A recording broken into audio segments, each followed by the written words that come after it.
Bonjour, aujourd'hui je vais vous présenter Dicycle Race. Dicycle Race, c'est ce qu'il vous propose, donc faire une course à vélo en utilisant des dés. C'est assez rigolo, c'est familial. Ça se joue donc de 2 à 6 joueurs. Ça peut déjà se jouer à partir de 7 ans. Une partie dure, ça dépendra du mode de jeu, mais on va dire 10-20 minutes. Il y a aussi plein de modes de jeu, je vais vous en expliquer un, et après je vous expliquerai en fait les différentes autres possibilités de jeu qu'il y a.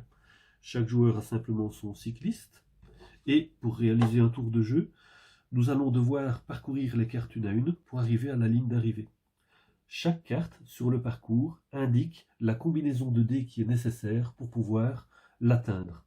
Par exemple, ici, il est indiqué un 2 en haut et bleu en bas. Ça veut dire qu'il faut un 2 bleu pour pouvoir atteindre cette carte.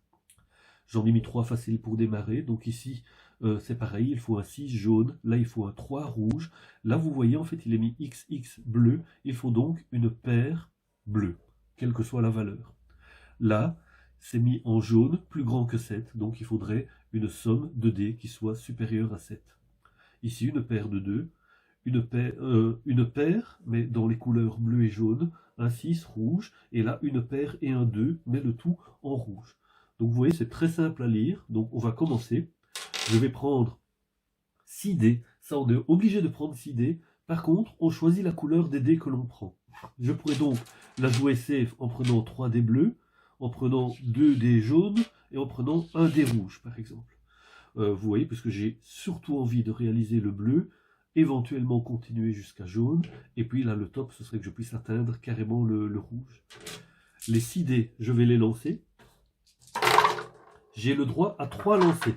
Donc par exemple, ici, j'ai déjà obtenu, je vais vous les montrer, comme ça ce sera plus agréable. Donc ici, j'ai déjà obtenu un 2 bleu, ça c'est bien. Je n'ai pas encore eu de 6 jaune. Par contre, j'ai déjà le 3 rouge qui se trouve ici. Alors c'est bien et pas bien, c'est-à-dire qu'en fait, je suis sûr que je vais déjà pouvoir atteindre cette carte-là.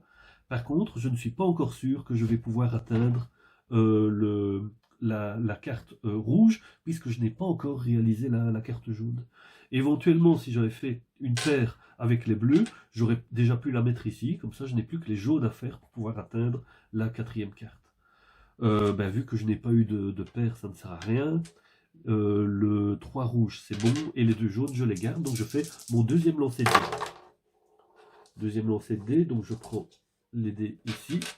Je n'ai toujours pas eu de 6 jaunes, malheureusement, je n'ai pas de paire bleue, donc je fais mon 3e lancer. Voilà, ben là j'ai de la chance.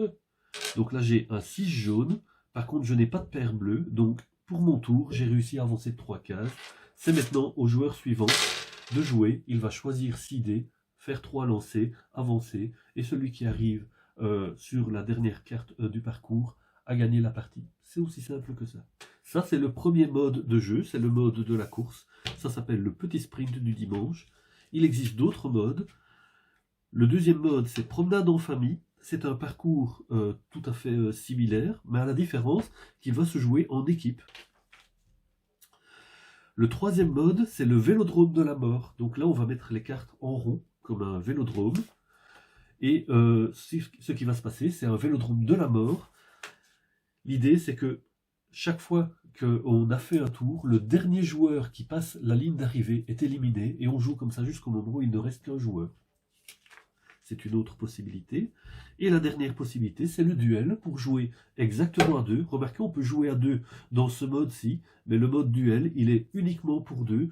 C'est un vélodrome aussi. Les joueurs se mettent diamétralement opposés dans le vélodrome, et le premier joueur qui parvient à rattraper l'autre a gagné la partie. Ça, c'est le 4e mode de jeu.